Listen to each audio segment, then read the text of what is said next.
Got some people tuning in. Just gonna wait a moment before starting up.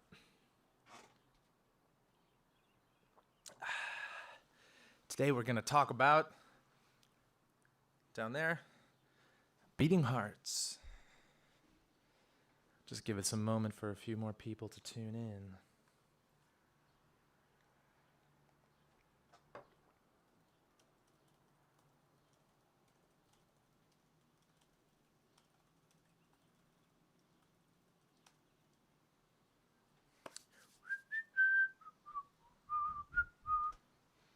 All right.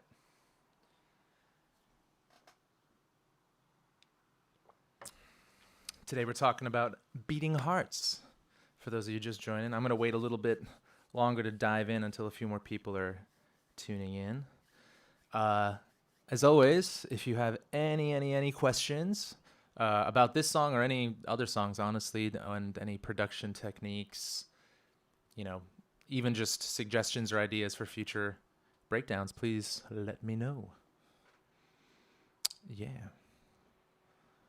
Got the session up. All right, we got a few more people now.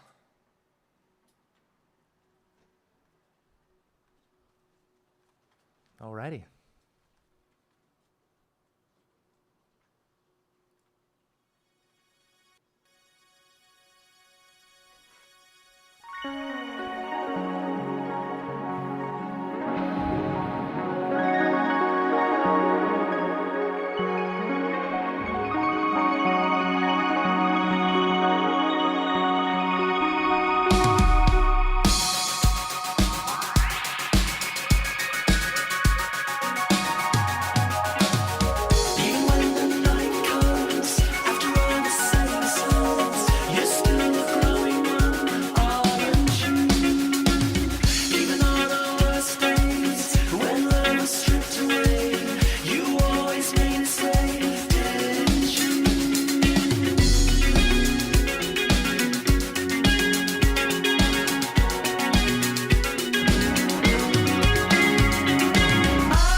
Let it hit one of those choruses.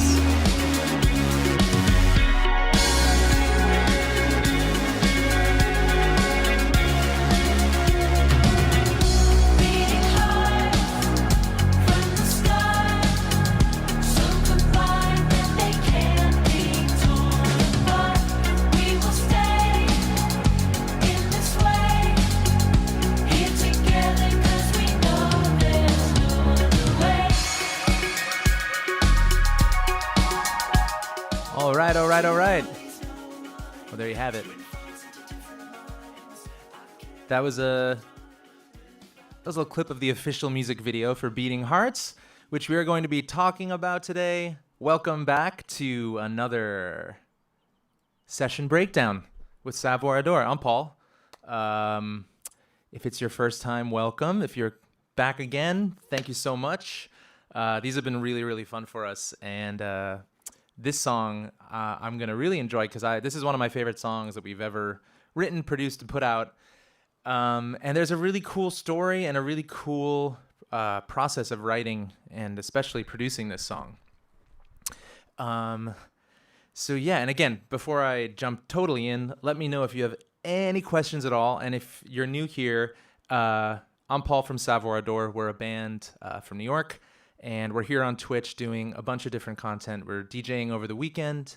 And then every Wednesday, we're doing a Pro Tools session breakdown / tutorial, whatever you want to call it. But where we basically break down a song, the production, the techniques, the story behind the songs, and everything else. Because, I think sometimes there's just so much that goes into a song from, point A to point B, and then especially to releasing it. So it's nice to talk about. Hello from Budapest. That's a new one for us, I think. Yeah, definitely let us know where you're listening and watching from around the world, because it's pretty awesome. Pretty awesome to connect with you all this way. So yeah, I'll dive in on this. Beating Hearts. Beating Hearts is track number 10 on our record called Our Nature, which is a record we released. It was our second LP. We released it back in, 2013. 2013 through Network Records. That was our first on the label. And as you can see, it's track 10 on the record. It actually, we originally, and to understand Beating Hearts, I kind of have to explain the whole album. We originally released the record actually without Beating Hearts independently. And when we did that, we did a Kickstarter. It got really, I think for a lot of our fans, especially who have connected to the song Dreamers, that's how they know us, is through this record.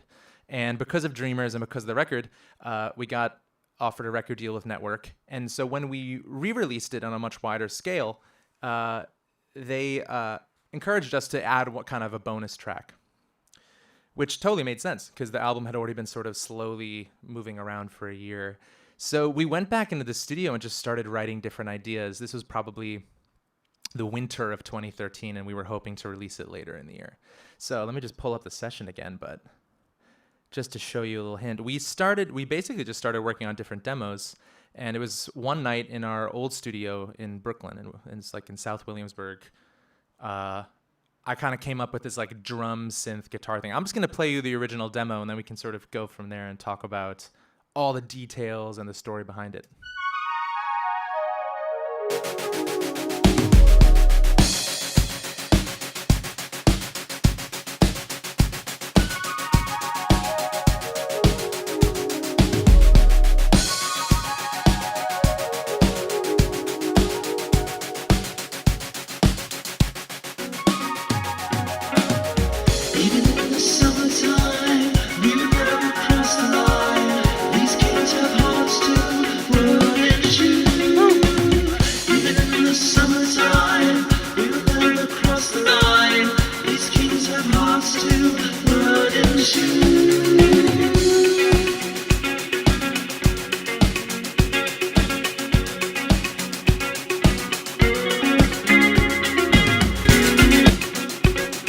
So yeah, that was the original demo, and it's got a classic Paul Hammer signature gibberish lyric melody writing temp. That's I'll basically like sing the same 10 words when I'm writing a melody, and then usually Lauren or Deidre or someone I collaborate with is like, let's write real words with meaning. But that's how it started, just with that sort of outline. And it was a demo, but both Deidre and I at the time were like, this is feeling really good. This should be the bonus track. And I'm sure, I mentioned this during the Dreamers session, the breakdown. This is often how we write, with like kind of instrumental nuggets, getting an aesthetic down, getting a general production down. And then we sort of reverse engineer. Then we build a song around that. So yeah, that one though it was a fun little demo starting with that. And I'll break down all those little elements. But also, to understand this song, you have to really understand Our Nature, which for us was very much a concept album. And we really worked hard to make it special and meaningful in that way. And so from the beginning, I guess I can sort of point at it here.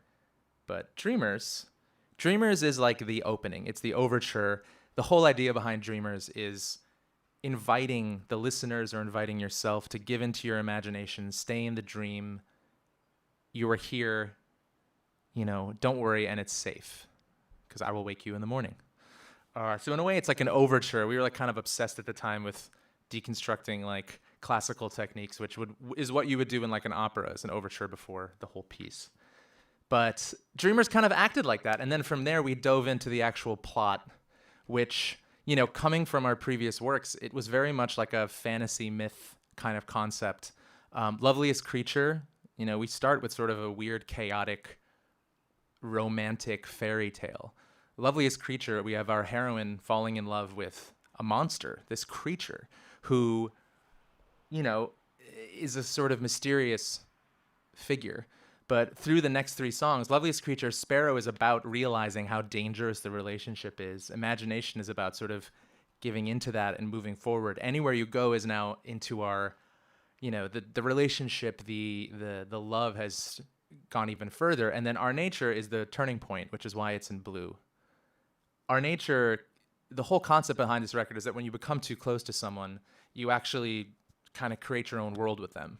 And on this record, for us at least, we went all the way to make it sort of a metaphysical, scientific, spiritual slash, kind of psychedelic adventure in a way, where Our Nature is we basically become the same person and we see every detail of each other we enter each other's worlds. So Our Nature, Regalia at the same time, and Beating Hearts are all about that, are sort of about like this whole next step of entering the monster's world, if you will. And for those that know the record, I hope that makes some sense in terms of the song, those songs, the content behind those songs. And I'll go into that another time.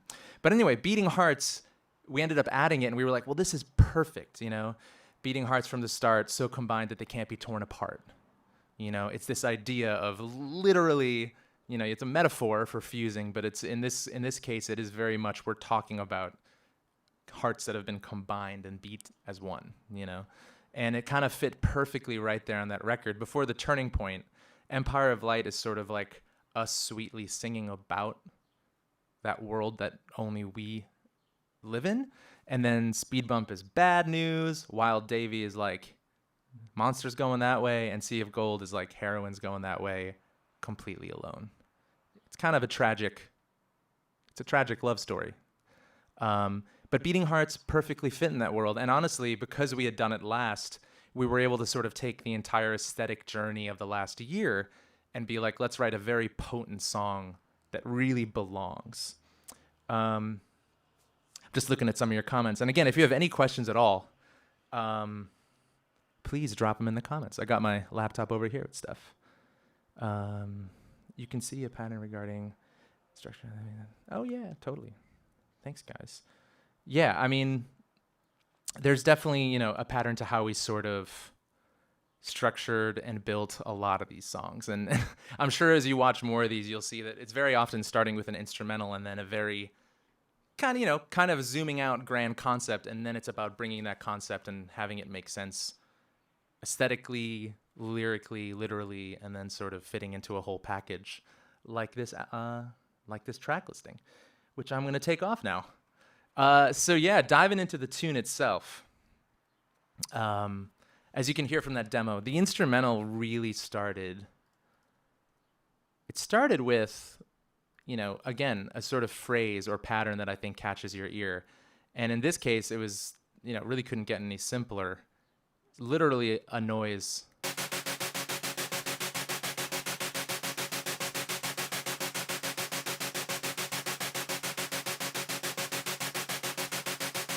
And I just, it's one of those funny things where that's a prophet, which I wrote down here in my comments, but it's this same prophet that I actually have used a bunch in other tracks as well, like Giants and stuff.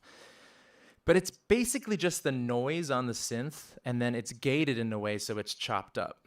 So that's a feature on a lot of these synths, is there's actually a gated sequencer. So if you own, I'll take it down for a sec.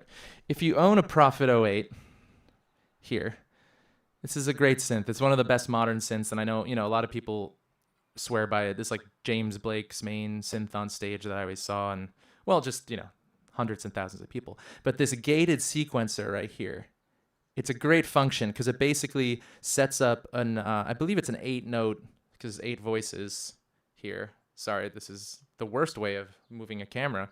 But just so you know, hit that gated sequencer and play around with some of the filters and stuff, and you can get a really cool noise gate, which is essentially that sound. And it's, it's really fun because it's essentially, it's like a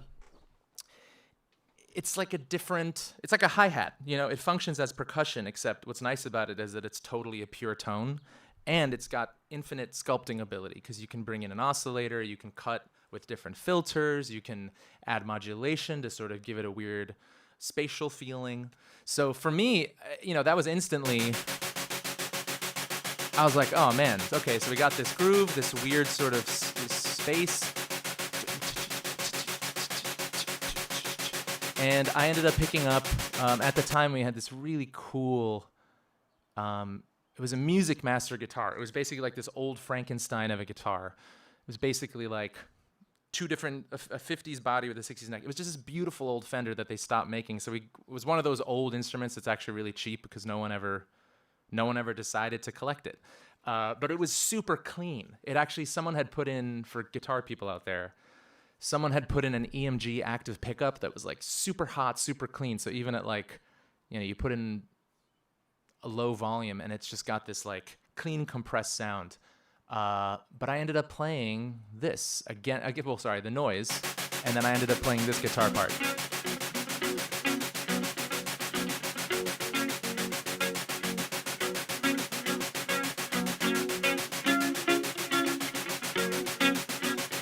So it's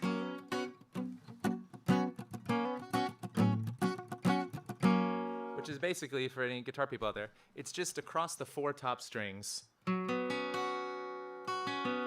At the time, I'd been kind of obsessed with only playing the top strings on a guitar, the high note strings.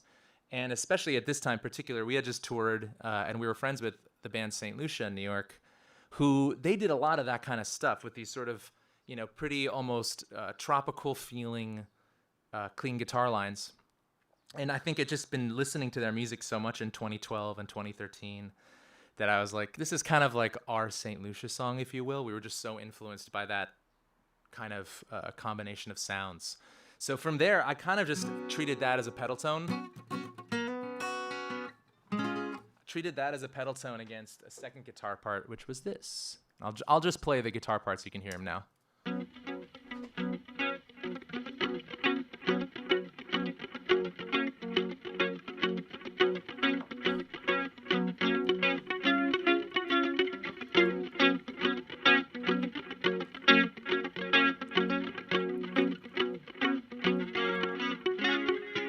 And so that was a nice little phrase, but there wasn't a ton of tension yet there from that, So after that, and this is all from the very first day of writing, and that's kind of how I like to build chronologically. I had two more guitar parts layered in here.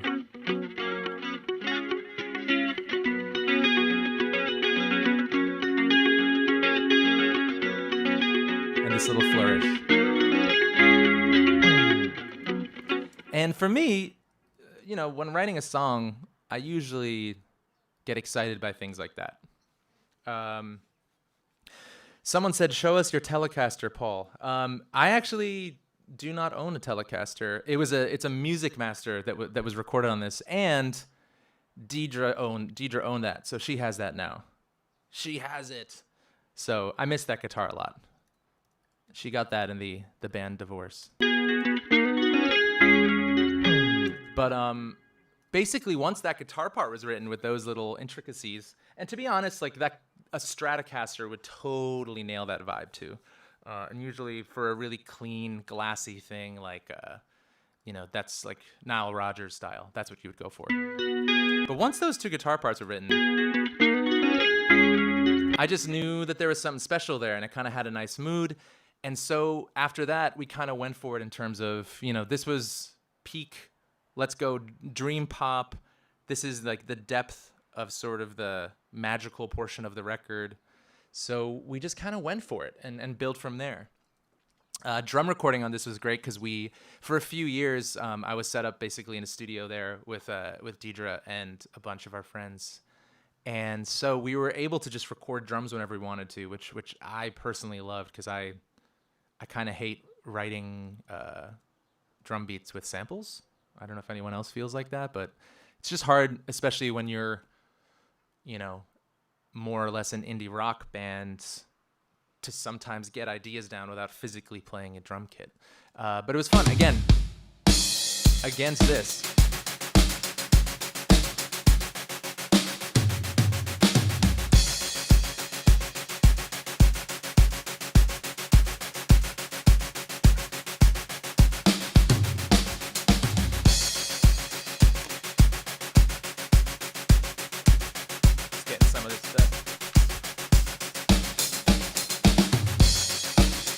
pretty simple drum recording. I mean, we had a little bit more fun with this because we wanted it to be a very like tight power pop 80s thing. So the snare is gated. Oh, actually, you know what? I'm missing a plugin, guys. Don't leave your plugins at home. So this would be more like this. No. Kind of.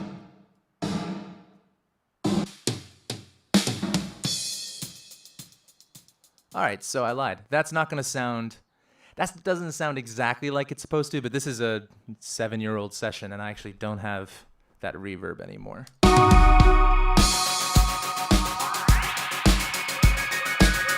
So yeah, a lot of this also comes from the addition of things. So this was just the kit. But it sounded good there. It's actually like a... This was like an old Pearl export, couldn't be simpler, couldn't be cheaper drum kit.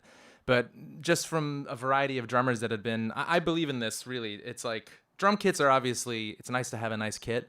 But of all instruments, it's just like how you set it up, how you mic it. Do you have, do you treat it in a way... Even a snare drum. Like, I've seen $1,000 snare drums sound like absolute garbage because they're not set up in the right way. So this was just a Pearl export kit with a cheap snare. But it really just, this is kind of what I was doing a lot on my kick drum at the time. If anyone's interested, just a lot of sculpting. You usually have to do a lot of sculpting. It's rare that you just put a microphone inside a kick drum and it sounds like a record. So what I'm doing here is basically carving out EQ on the right. You can see right here, classic kick drum curve. This SSLG channel is nice because it's actually gating the kick as well, just so there's not as much noise around it. And what that means, a gate will basically just open up a filter so that only specific sounds come through when the transient is loud enough.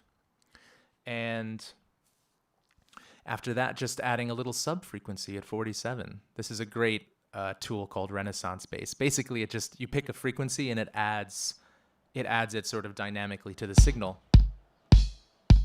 So that's a good sounding kick drum, I think. Once again, I've said this before, highly recommend wearing headphones for these Wednesday session breakdowns so you can hear all the goodies. So yeah, after the drum part was actually recorded very early on. A little bit of reverb. A lot of the good sound is coming from the overheads. They're beautiful. This is the room. Little trashy hat. I like making the trash sound. Oh, we're talking... I think I was doing drummer perspective back then. Rack and floor. So basically, that was the drum beat. And, like any nugget, it just needed to be developed from there. And that's where the fun really came with this song, because I think our whole entire goal was, let's make this the most magical feeling, sort of washy, dream pop, go all the way with that thing. And especially because we had already, the album had already been done, so we weren't afraid to sort of just like go for it with this one. Laszlo asked, what are your favorite pedals? Well, I'll quickly say, my favorite pedal of all time, Memory Man. Don't play a show without it. Actually, I don't play shows with it anymore because it'll break probably because it's old. But I love that pedal at home. I use this vibrato pedal. I always have this on. I absolutely love it. And the Boss RV5. Truly don't leave home without this one. This set to the modulation reverb is probably use it more than anything in my studio. That's not really true. It's kind of true. But yeah, again, if you guys have any questions about the production stuff here or the band or truly anything, let us know in the comments section. And again, we're talking about Beating Hearts, which is one of our tracks from Our Nature. So basically after that, again, this is a fun session to talk about because we kind of went all out in terms of layering, in terms of effects, kind of went maybe too far with effects. I don't know. That's what my dad said. He's like, why do you always put so much reverb on your vocals? And I'm like, you can't tell me what to do, Dad. And then we have a fight about it. Anyway, I'll start breaking down this instrumental first, though, because the vocals are a whole other treat. So as soon as it started, we kind of knew we also wanted to have some sort of an eerie, very spacey, very ambient opening. And a lot of that had to do with the fact that the track right before it on the record was at the same time. And both Regalia and At the Same Time, if you know, are very, they're very like shoegaze, 80s sort of vibed out songs. And we wanted this to kind of go from there a little bit more modern. So for us, we started having a lot of fun with ambience. And so this basically is how the track starts.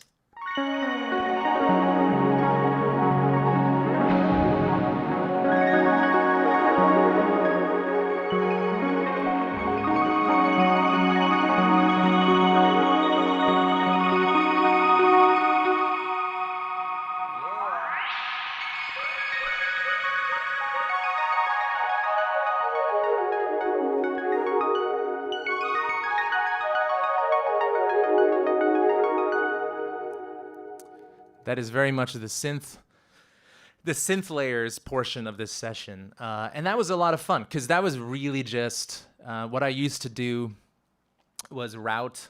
And I'd recommend having some kind of setup like this where you can take your synthesizers and route them through a pedal board, or at least your return from the computer, because often having outboard gear and having that control, obviously you can do anything in either realm, digital in Pro Tools or physically in analog realm. But a lot of times there are things you would do in the analog realm that you just wouldn't do or wouldn't be able to do the same way. So for example, these are all, you see labeled Poly 1, they're all just Poly 6 prints. So this is them soloed. Poly 6 is one of my favorite synths. I really just use the Prophet here, the Juno, and then the Poly 6, which is sitting over there currently because I have a different setup. But the Poly 6, and you can get a Korg, actually, not to be like a commercial here, but Korg is doing a sale right now. You can get the Korg Poly 6 software synthesizer for $39.99, which is a pretty incredible deal. It's I use it pretty much on every session. But I basically was running that through this chain, the Memory Man into the RV5. And a lot of the modulation and stuff comes from while you have signal coming through the Memory Man, and this is honestly one of the best parts about it, you have an enormous amount of control over the delay shape. The delay quality and length and filter and everything. It has a chorus and vibrato knob, which allows the pitch to actually modulate in two different kinds of ways. It has a delay time, feedback, which is how many delays it goes. So if you send a synthesizer to this, and you mess with the feedback and the delay, you have unbelievably cool textures coming back.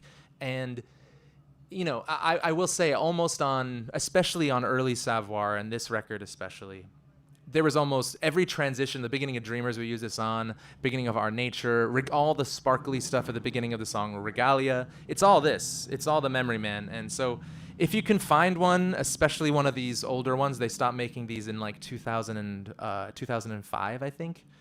If you can find one used, just get it. It's incredible, and it's so inspirational. It's an instrument on its own. And then this again, that really lush, dreamy reverb is all printed on there, so you can hear it again. Woo. It's like I'm swimming in a sea of emotion. Anybody? So once that was layered, and this was another one that was really cool. And basically the entire palette of this, it's in the F sharp major, but what we did I don't know if this is accidental or not, but it's F sharp major, but we have a pentatonic we have a pentatonic phrase figure that goes on a lot in this song. And so if I can, let me see if I can pull up. Here, I'll show you that Poly 6 really quick, actually, because it's really, really fun. So the soft synth version looks very similar. There, it's just buzzy. That's a little song I just wrote. So let me see if I can get just a little... Nope. No. Yeah, that'll work. Let me just put that up a little bit higher. And then, so basically that lead line, it's pretty simple. It's all just, that song like, it's all pentatonic, alternating.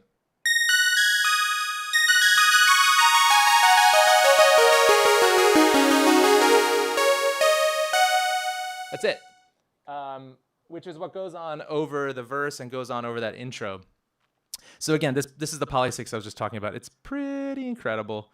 And someone said kind of Japanese. Yeah, it has in more so in ancient or older Chinese music, 5 notes, pentatonic. That was all music was built around those 5 notes. So I think in modern times we have this association with an Eastern or Asian aesthetic or sound when you hear a pentatonic scale.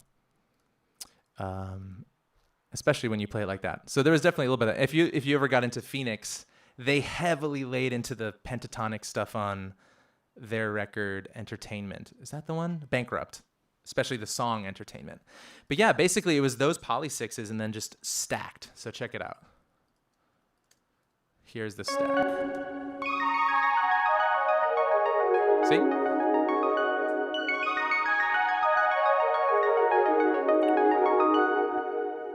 So that's a real Poly 6 running through a Memory Man, and it was kind of instant vibes. And then from there, what I did was, this is labeled pedals here, and I wish we had more.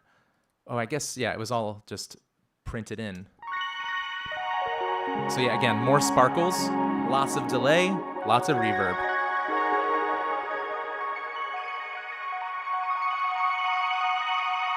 Yeah, and then just letting it wash out. And the same thing goes for take 2 down here. I was pitch bending.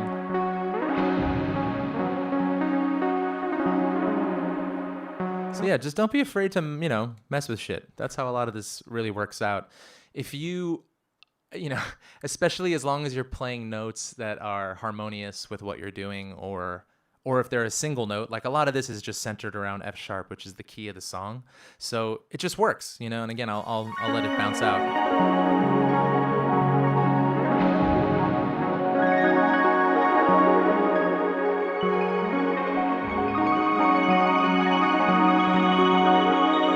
Build up.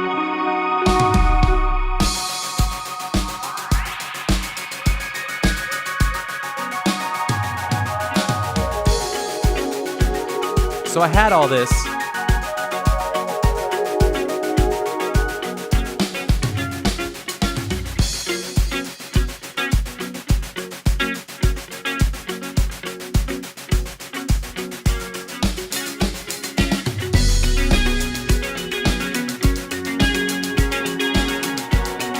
Trying to find all the lyrics to this. I'm terrible at memorizing lyrics, and it's been a few years. So let's see, guys.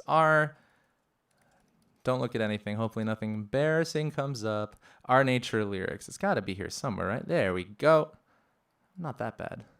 So from here, and I'm going to talk a little bit more about the track first, but then I want to talk about the lyrics, because honestly, these lyrics that we wrote really are some of my favorite lyrics we've ever come across. So we had this structure, and what was so cool about this melody was that because, and again, this is just something I think we do often, is there's not a lot of decision made in terms of harmony. So if you listen to this,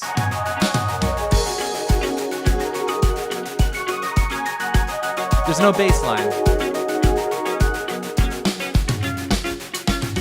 So there's a lot of room for building a melody there. There's a lot of room for creating tension, but it's going to come from that melody. There's no bass line. So there's no choices yet really made in terms of harmony.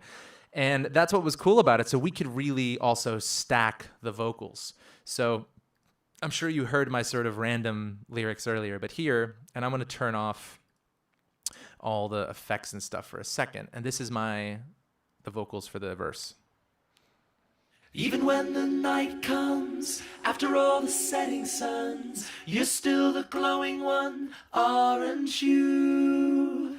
Even on our worst days, when love was stripped away, you always made it stay, didn't you?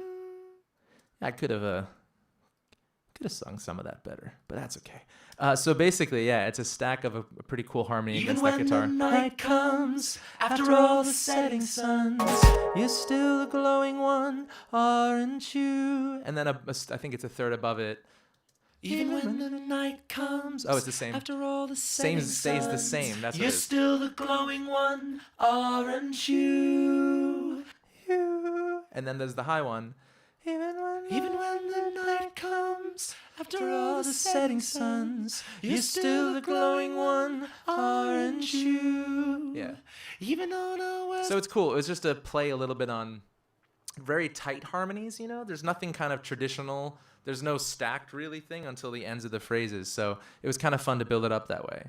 And from there, I was like, I want these to be super dream pop. So did all the things, sent it. You know, I usually group all the vocals to a certain bus. That's what this is down here. And then you send all the vocals to a bunch of shit. I can say shit. I'm sorry, I keep feeling bad. So I'm sending it to a hall reverb, echo boy, which is a triplet quarter note, dotted eighth note, and then a long delay that's actually a modulated delay that's also being sent to reverb, and a compressor that's actually ducking it so that when I'm singing, it doesn't get too lost. This I would highly recommend multiple delays, multiple reverbs when you're trying to get a wash of sound, like, you know, to do the dream pop thing or do the shoegaze thing. It's, you know, don't be afraid to just put on too much because you can always take off, you know. And for me, different delay times is very essential. Here you can see, you know, it's a quarter note triplet. Here is a dotted eighth note. And what happens when you get both of those, and I'll just show you really quick, is that you ended up getting like a really fun bounce, you know, as things bounce around the stereo spectrum. So I'm going to turn off the reverb. Even when the night comes, after all the setting suns, you're still the glowing one, aren't you? Even on our worst days, when love was stripped away, you always made it stay, didn't. So there's this sort of, there's a quicker echo over here, there's a longer echo over there, and it just kind of creates this space, you know? And that's even before the last reverb is on there. So now even with all of it. Even when the night comes, after all the setting suns, you're still the glowing one, aren't you?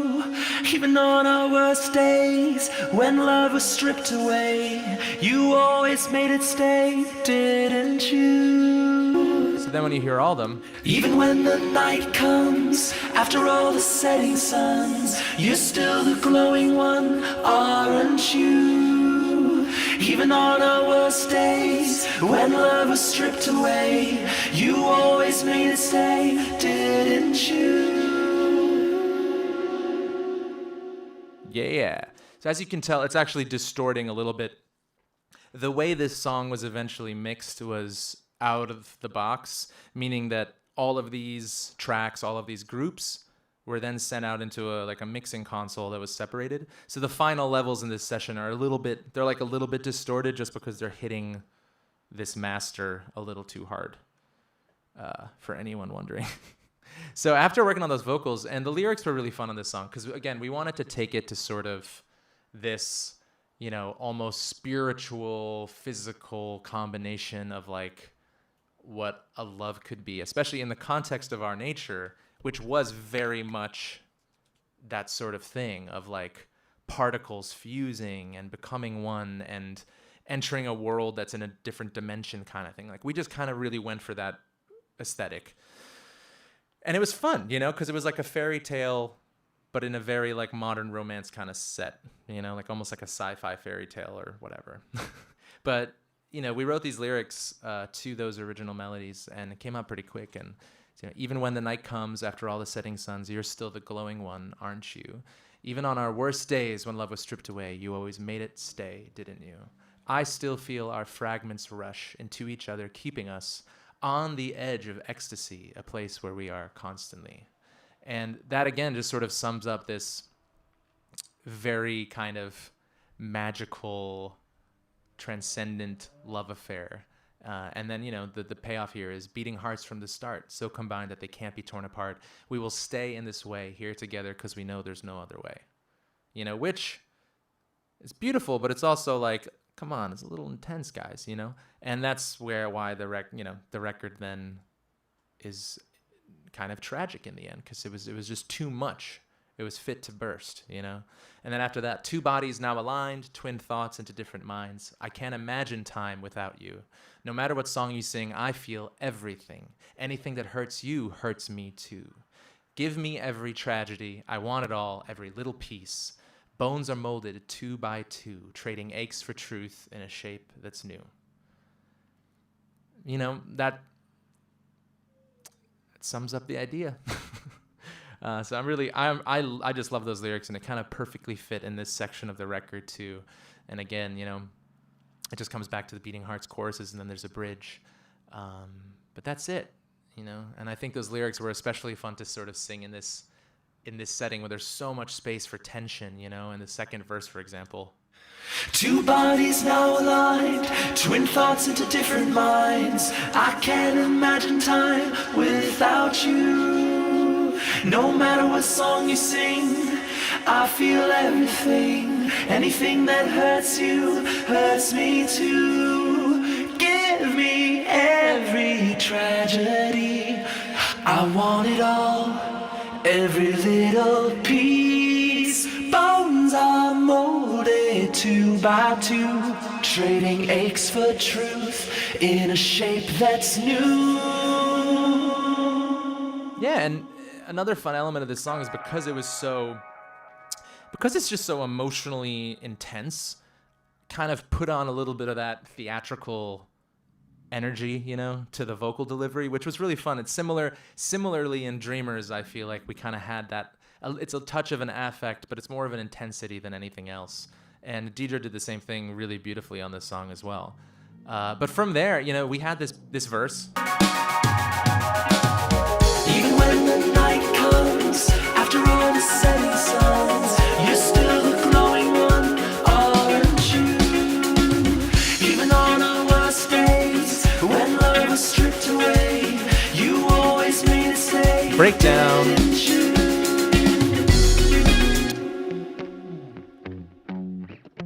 So I only have one regret with this song, and it's that the full bass line doesn't come in here. But it is what it is, There's nothing I can do now. Literally nothing. It's out there. But basically, this little guitar lick comes in over the boom, boom, boom, boom, boom, boom, boom, boom, boom, boom, boom, boom, boom, boom, boom, boom, which is fun as like a little lick. I wish it was a little bit deeper because I feel like there was a moment for more energy there.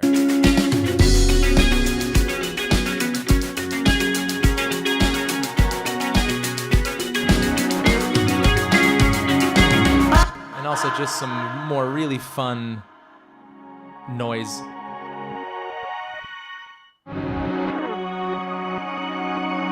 Which is just basically chopping up the pedal prints from earlier and just reversing them. There's just so much going on, so many overtones that it's just, it's pretty, it's pretty impactful because there's just so much going on there.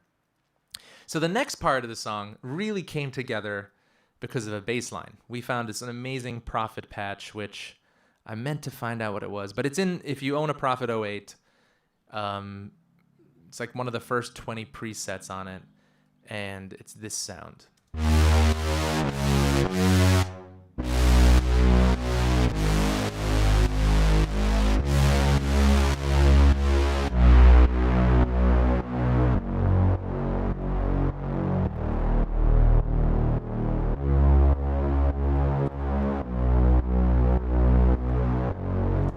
So as soon as we had that sound, I remember Deidre and I were writing this part together, and we were in the studio, and it was just so, when you find a sound that's has that much character, you want to feature it, and especially against everything else that was going on, which is, pretty blank canvas. Like without the bass line, you're just living in this world of like a suspension, F sharp, the pentatonic phrasing. But for the most part, there isn't a lot of weight to the harmony yet.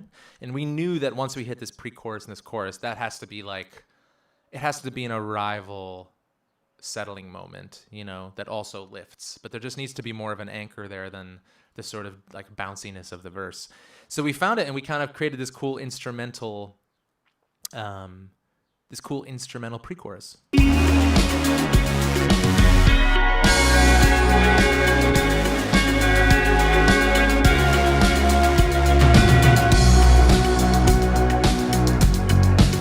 And originally we actually I was trying to find, there's like 5 or 6 versions where we sing some terrible melodies over that, like, oh, like trying to do like the, very oh thing that we had done on Dreamers, but it just did not fit. So we found these like samples of bell chimes combined with some synths.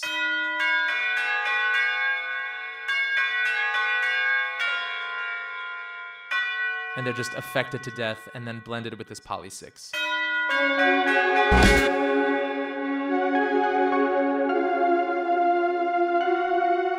So kind of, in a way it was kind of like a new wave move where it's like a very featured synth lead line. But then it kind of settles into this, 4 on the floor groove anchor for the chorus, which was really fun. So I'll just play the instrumental chorus real quick.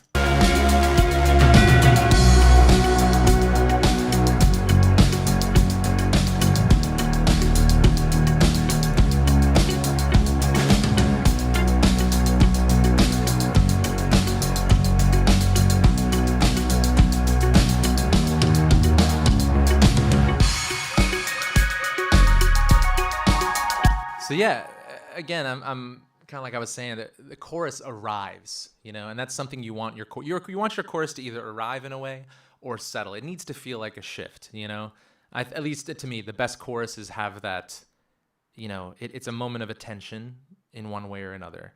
And so for us, it settled into that groove, and it also settled into this like that huge bass sound, but also we have that bass sound layered with this really beautiful chorus filter, which is just really affected poly 6, then sidechained and printed. I believe it was actually, let me see if I can find it. Oh, maybe they're the guitars? Oh, darn. I was looking for it earlier, but then didn't find it. What it is though is the crystallizer plugin. So if you have Sound Toys, use the crystallizer plugin to create chaos. Filter that chaos and then sidechain it, and it's the quickest way to get like a sparkle, you know what I mean? But it's a pad, and then it's just sidechained against the kick drum.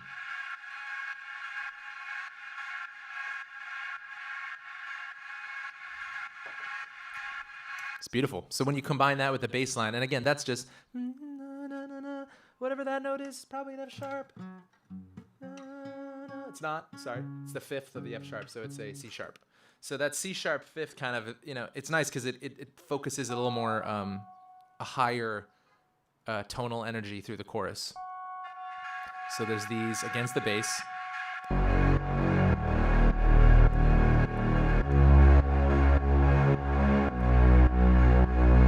I'm trying to think, that might be like everything. There's one guitar note. But that's actually all the harmony that's in the chorus, which again, that was kind of like part of this song was, it seems really big, but most of the space is taken up. And this is something I've talked about in the previous sessions, but all production is just making different choices based on, reacting to construction or reacting to an arrangement and then making different choices. And so as this was coming together, the instrumental felt good like this. Like we could definitely have added more, but it's really just big sounding drums, one note guitar line, and then those layers of synths.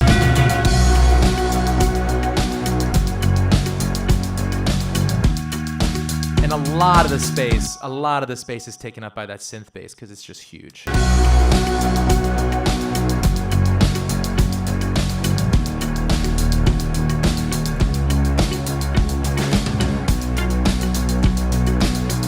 So once that was set, we had that chorus and we were like, okay, this is great. This is, now we have sort of an open book to sing over. And Deidre had the line Beating Hearts, because originally the demo was just called Hearts, and we knew we wanted it to sort of be this kind of fun combination of romance and weird. And so the lyrics came together like this, which you can see, and I'll play it back. Beating hearts from the start, so combined that they can't be torn apart. We will stay in this way, here together, 'cause we know there's no other way. And so that, again, I probably should have played without all the effects first, but still, just to hear it, Beating hearts from the start, so combined that they can't be torn apart. We will stay in this way, here together, 'cause we know there's no other way. So I think also one important note I'd make, whenever you want to do like a very dream poppy, like big layered thing, it's like, because there's so many layers, make sure that you sing really tight to each other if you want to then, especially if you want to really over affect it, because it's just not gonna sound like a strong melody if it's the phrasing is all over the place. So the phrasing on this is pretty tight, and then we just go to town on effects. Beating hearts from the start, so combined that they can't be torn apart. We will stay in this way, here together, 'cause we know there's no other way. So there you go. So from there, if you just listen to this chorus without those effects, Beating hearts from the start, so combined that they can't be torn apart.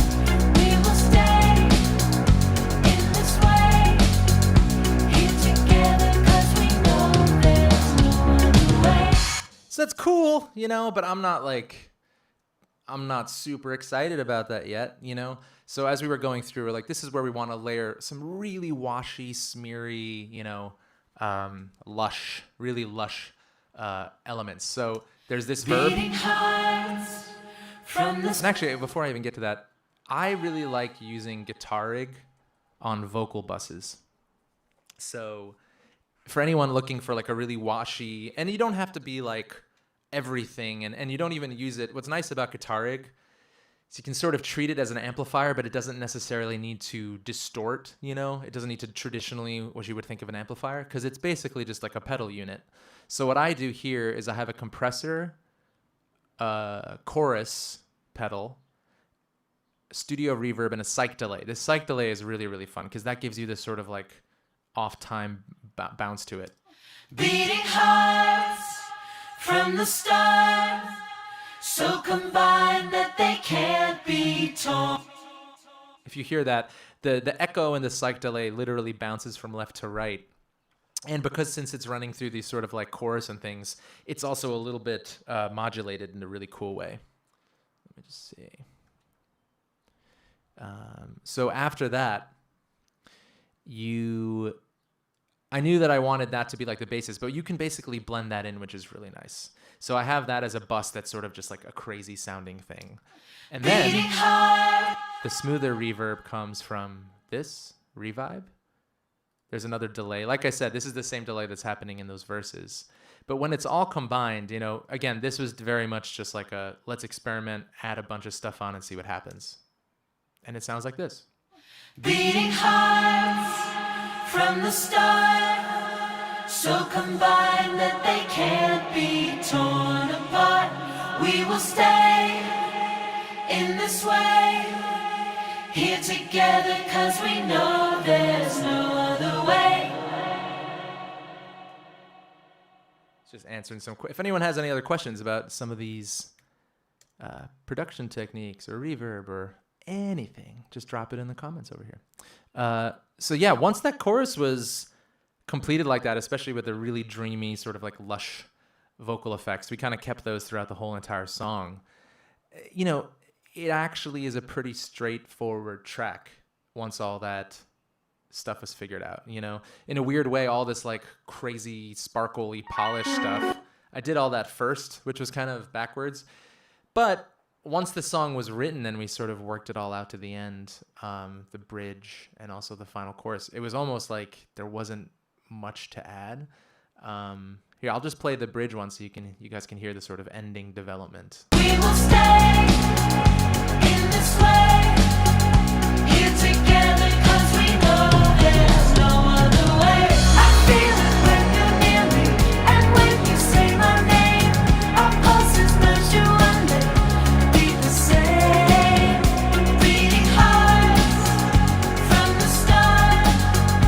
We can bleed, but we'll never be torn apart.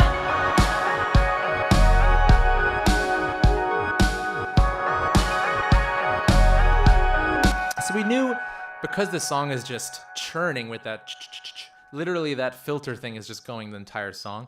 So we knew we wanted the bridge to be sort of a little bit of a break from that incessant gated sequence. So it was kind of more like a stop from it. And we kind of reintroduced that thing, and we found, gosh, where's that really cool, well, yeah, the sparkly thing. I think it's down here. Yeah, this was the basis for it.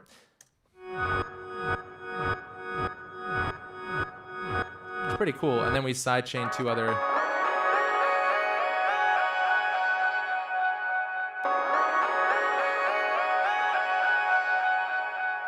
So that stuff is a really, if anyone out there has Native Instruments Reactor, I would highly recommend, especially for out there, and this is totally like a Savoir move from the very early days. It was just, working with weird instruments that are unpredictable can be very inspirational, because you'll come up with tonalities, you'll come up with harmonies that you wouldn't normally think of. So I'm gonna see if I can actually pull this up, because I know sometimes, I gotta pull up the old Reactor. But if this doesn't work, because it might, because I haven't used it in a minute, highly recommend opening your old Reactor and looking up Go Gear, which is spelled this way. It's an unbelievably unique and weird. Let's see if I can locate this.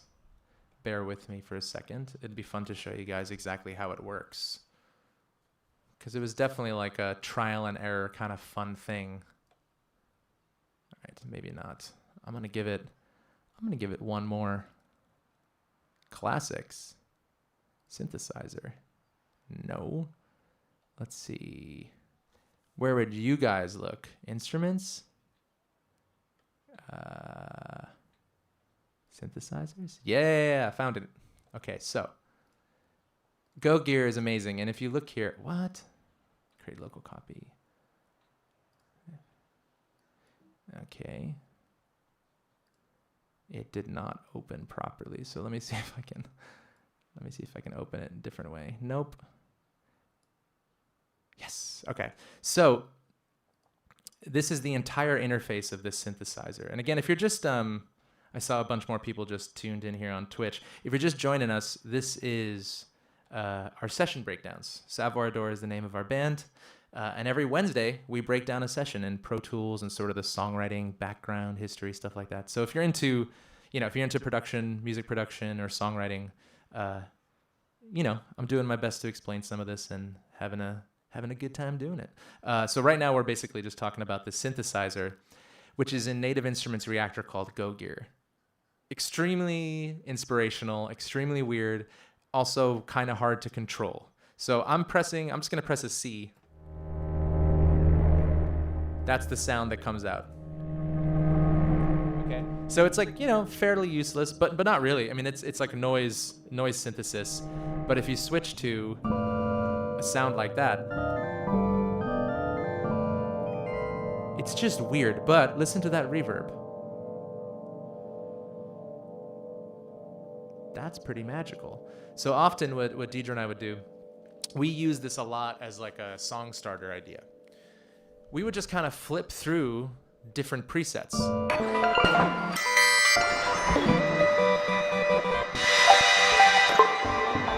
Ooh, like this is pretty cool, And what we'd often do is you take this, print it to another track, audio, and then shape that audio or make loops out of that, because sometimes it's hard to control. Like even these controls, It forces you to play in a specific key. So for this, what we did was we'd go to like F sharp major pentatonic because that's the tonality that we're messing with. Because check it out, like if I wanted to play over the opening of the song now, which is all F sharp with a heavy pentatonic focus, it would sound like this, except it needs to be over here.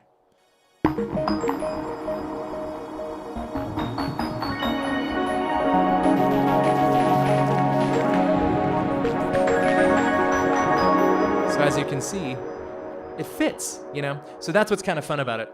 Again, highly recommend, especially if you're building sort of like a noise palette or just a kind of a weird out there,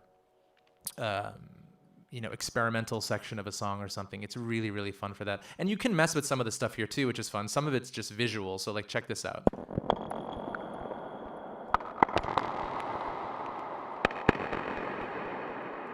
I think this is a reverb here. Oh no, reverb is over here. Some of the sounds go crazy. Yeah, see? Oh, sorry, my face is blocking the best part.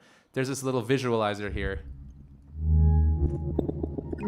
See that? Very cool plugin, low CPU usage, just kind of an out there cool digital option. But enough on that, because I could literally talk about this thing forever, and it's just really cool. And honestly, there's a lot of instruments like this within Reactor. So just like, pour yourself a glass of wine or lemonade, light a candle, play with the synth for 7 to 8 hours until you write a song. That's kind of that's the secret's out. So essentially that is what we did for the bridge, is my point that I finally got to. And I chopped it up, and it was these two phrases.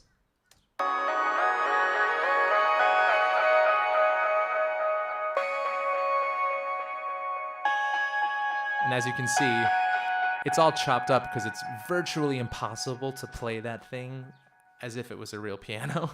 So it's all just chopped up from phrases that we wanted, and then we sort of build from there. Aches for truth in a shape that's new.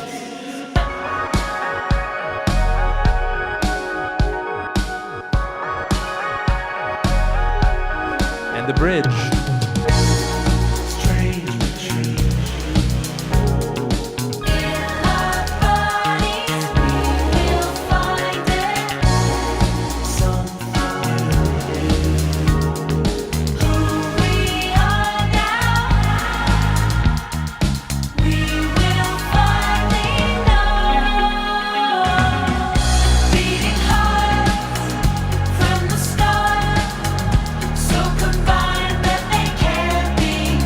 The final chorus.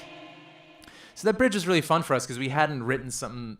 It felt very purposeful, it was like this call to action. Again, the lyrics there, if I can find it.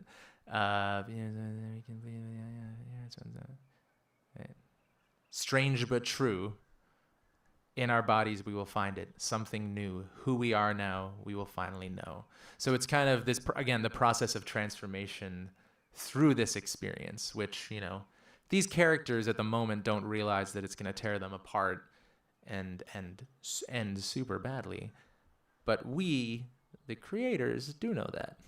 So that's where it's kind of going, It's just this sort of last lament or last height, but it's almost manic, because it can't last forever.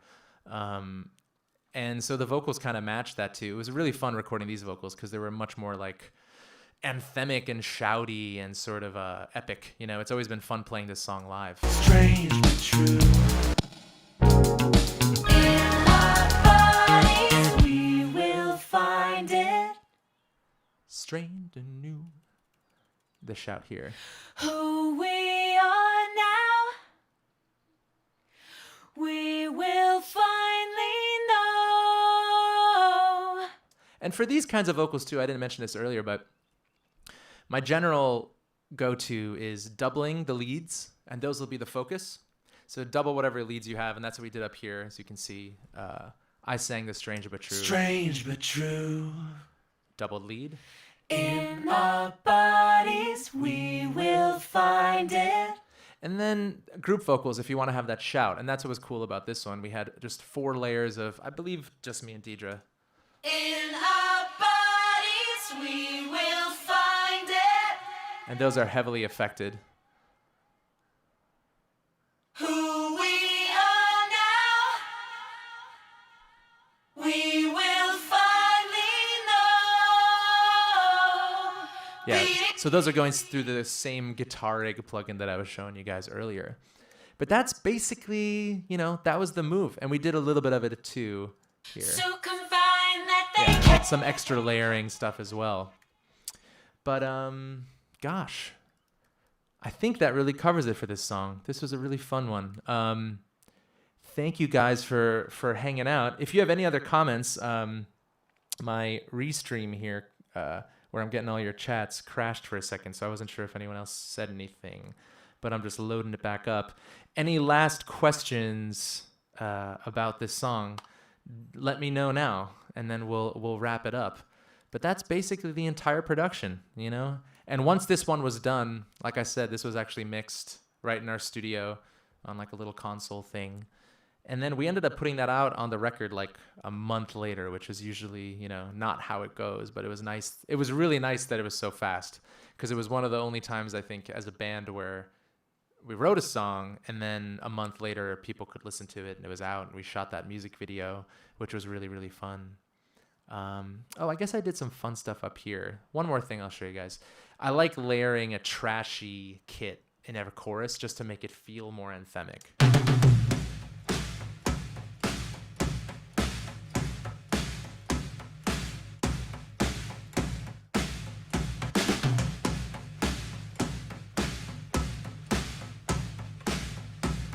So basically all that is just another layered drum kit, but just squashed, and a lot of decapitator on it. But what that does is it adds a little bit layer of adds a little extra layer of energy or edge that lifts from the verse, because the verse is, it's still compressed, it's still saturated, but it's just not as driven, so it doesn't have as much of that energy. But yeah. Gosh, I think that's the whole song, guys. Just looking to see. Oh, got kicked off Facebook again somehow. I keep getting kicked off Facebook even when I'm talking about our own music. It's ridiculous. Thank you guys so much for joining me for another session breakdown. If you have any other last minute questions, please drop us in the chat. Otherwise, let us know if there's any songs you really want us to do next week or any other ideas. We're open to doing some other kinds of sessions as well. Even talking about guitar pedals or some of the synthesizers here. Thought about that. Lauren and I think, are going to do like a live writing session one afternoon, which will be fun and nerve-wracking. But yeah, that's about it. You guys just checking out Beating Hearts. You can always write us too if you have any other questions. I'm just going to put on the music video one more time so you can hear the finished product along with the visual. Thank you so much. Again, I'm Paul from Savoir. If you are digging it, please give us a listen, give us a follow on Spotify or Twitch if you're there. And next up will be Saturday night for a DJ set. So here, I'm just going to pop on that music video. But thank you guys again, and I'll see you all soon. And the chat window will stay open for a little bit, so ask me anything you want. All right, here's the music video.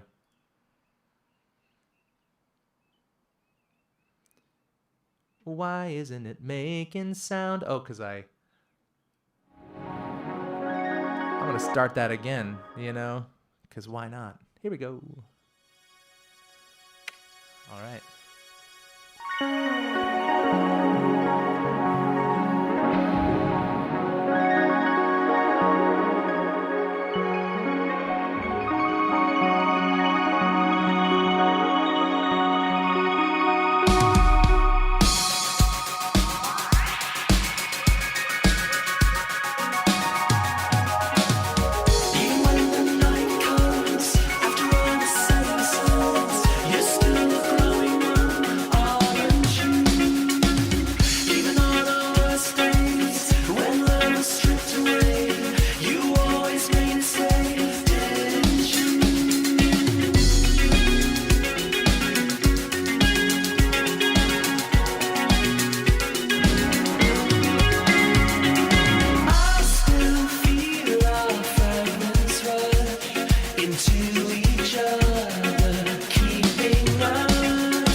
Oh, yeah.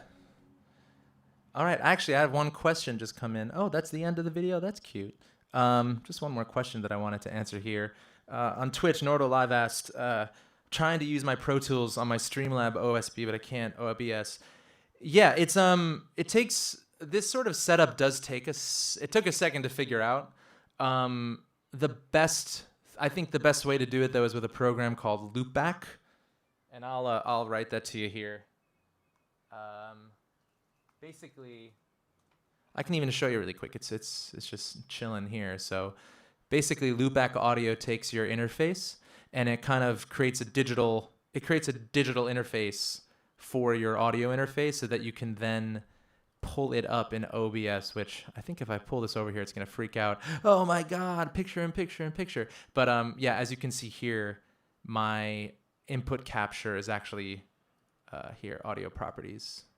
It's set to, gosh, where is it? It's a separate audio Aurora. Oh, it's loopback in the preferences. Let me pull it back over. So basically all you have to do is get loopback, turn it on, use that as your audio in OBS, and then you'll get the Pro Tools sound.